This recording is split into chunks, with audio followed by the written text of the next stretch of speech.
și bine ai venit sau revenit pe canalul meu de YouTube.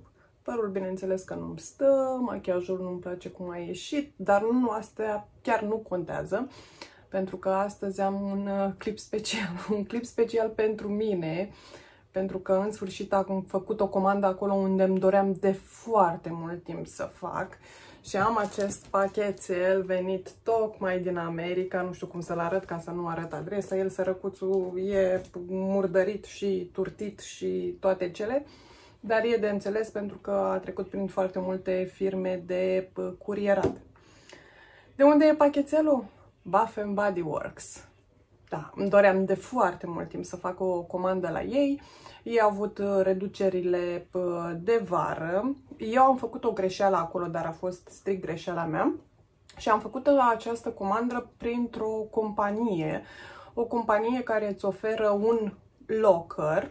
Tu primești pachetul de la Bath & Body Works în lockerul acela, după care ei ți-l retrimit ție printr-o altă firmă de curierat. Și vă spuneam că am făcut o greșeală. Greșeala mea a fost că am adăugat hand sanitizere și acestea sunt considerate substanțe periculoase pentru că conțin alcool, sunt ușor inflamabile și atunci poșta din acel locker în UK m-a costat destul de mult, m-a costat 60 de lire poșta, foarte mult. Dar acest lucru se datorează greșelii mele pentru că am adăugat în comandă substanțe periculoase și atunci am fost chargeată extra. Zic să nu mai lungesc pentru că abia aștept să văd ce am în pachetelul ăsta. Nu am prins eu foarte multe pentru că am nimerit exact partea de final când nu mai erau foarte multe lucruri disponibile, dar am făcut o comandă la Bath & Body Works. Abia aștept reducerile de Crăciun și atunci voi avea grijă să nu mai adaug hand sanitizere sau alte produse care, de fapt, cam astea ar fi singurele care sunt produse periculoase și atunci plătești extra poștă. Așa arată pachetul. El, normal, în locker a venit în 2 pachete, dar ei se ocupă cu o taxă de 3 dolari, cred, să-ți reambaleze totul, să fie mai protejat și mai sigur. Am avut norocul să am o foarfecuță aici lângă mine. Chiar acum mă gândeam că n-am adus foarfecă, dar aveam un set de pensete, set care avea și o foarfecuță înăuntru. Sper că nu voi strica acum desfăcând cutia. O să vă arăt și vouă. Cam așa arată ambalate produsele. Nu știu cum să o țin, că aș vrea să vedeți și voi. Bineînțeles, bubble wrap, încă o chestie de protecție. Aici am hand sanitizerele și am luat un set așa cu mai multe hand sanitizere ce am făcut cu forfecuța. Și o să dau cutia asta de aici. Vin ambalate așa 5 în set. Buclucașele care m-au făcut să plătesc extra poștă, să zic așa, deci va trebui să profit de ele și să mă bucur de ele mult. Primul e Pineapple and Mango cu uleiuri esențiale naturale. Așa arată el. Îmi doresc să și miros la sfârșit, cred că miroase foarte bine. La sfârșit cred că o să și mă dau cu unul ca să văd eu exact. Următorul este Coconut Colada. Micuțul acesta. Au 29 de mililitri fiecare. Deci sunt micuțe. Și ăsta miroase, mamă ce bine miroase ăsta. După care am Strawberry Kiwi. Așa.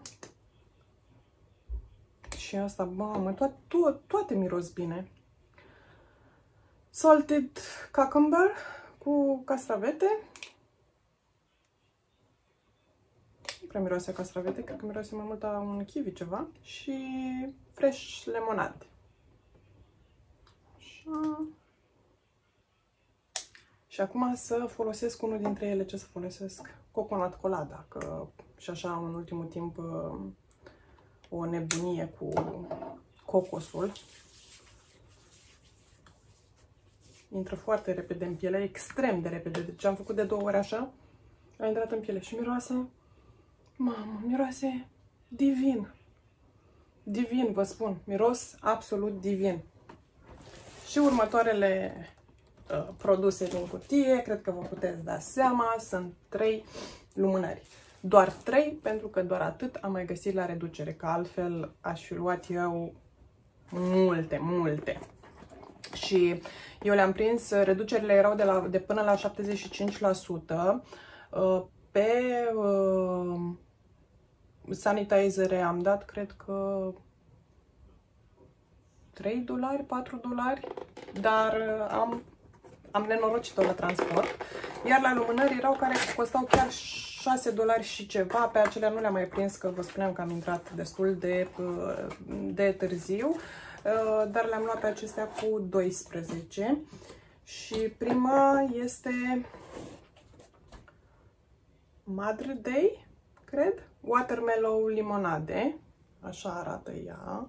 Sunt lumânări din acelea mari cu 3 fitile. Cât are o lumânare? Scrie pe undeva 411 grame, deci destul de mare. Așa arată la interior. Nu vă spun cum miroase. Deci cred că e mirosul perfect de vară. E dulceag. Miroase cumva a pepene. Miroase cumva a limonadă. Da, e o combinație. Mă bucur foarte tare că am cumpărat-o. Eu mai aveam o singură lumânare de la ei, Merlot Sherry, pe care abia dacă mă mai înduram să o folosesc, pentru că mai am foarte puțin în ea. Și mă bucur că am cumpărat-o pe aceasta. Zic să trecem repede la următoarea. Ele vin ambalate așa, în cutiuțele acestea de carton, destul de protejate.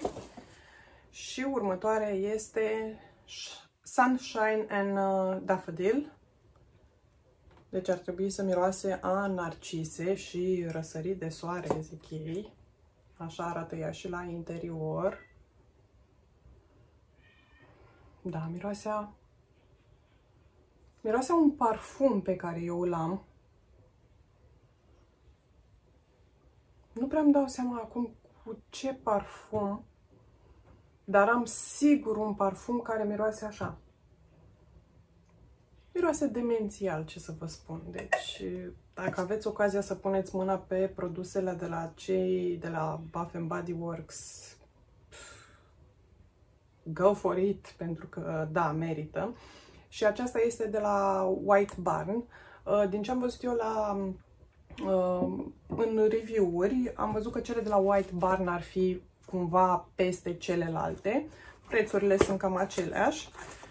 Sunt curioasă care e cea de-a treia, pentru că nici nu mai țin minte ce am comandat. Tot de la White Barn, Fresh Cut Lilacs. Asta miroase prin cutie, deci nu mai e nevoie nici măcar să o desfac. Miroase a liliac deja prin cutie. Așa arată ea la interior. Da, e liliac pur.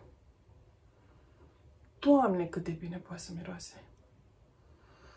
Deci nici măcar nu vă închipuiți. Spuneți că am un buchet de liliac adevărat. Deci miroase atât de realistic și nu miros sintetic, nu miros fake. Deci mă bucur la nebunie că am pus această comandă.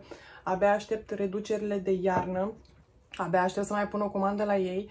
Voi avea grijă să nu mai pun aceste mititele care să-mi dea transportul peste cap, dar cu siguranță voi mai face comandă la ei. Spuneți-mi în comentarii, vă rog, dacă folosiți produsele de la Bath & Body Works, dacă vreți să-mi spuneți și de unde le cumpărați și mai bine. Într-adevăr, știu că se găsesc pe Notino, nimic de spus, dar pe Notino, de exemplu, pentru mine o lumânare costă undeva la 26 de lire. 3 lumânări m-ar fi costat, nu știu, cât ar veni, 60, 70, 70 și ceva, plus sanitizerele nici nu se găsesc pe Notino. Într-adevăr, eu am ajuns să dau un pic mai mult pentru că a fost greșeala mea, dar pe viitor nu voi mai face acea greșeală și cu siguranță voi profita de niște prețuri mult mai bune, mai ales dacă le găsesc pe cele la $6, așa cum au fost, dar eu nu le-am prins pentru că nu am intrat la timp, am văzut e-mail-ul foarte târziu, am primit un e-mail prin care mă anunțau că ei aveau reduceri. Spuneți-mi de unde le cumpărați aceste produse și care este preferatul vostru și noi ne vedem data viitoare. Nu uitați să dați un subscribe dacă nu ați făcut-o încă și de asemenea să dați un like acestui clip dacă v-a plăcut și vreți să mai fac astfel de comenzi și să facem unboxing aici pe canal. Eu vă pup și ne vedem data viitoare. Pupici!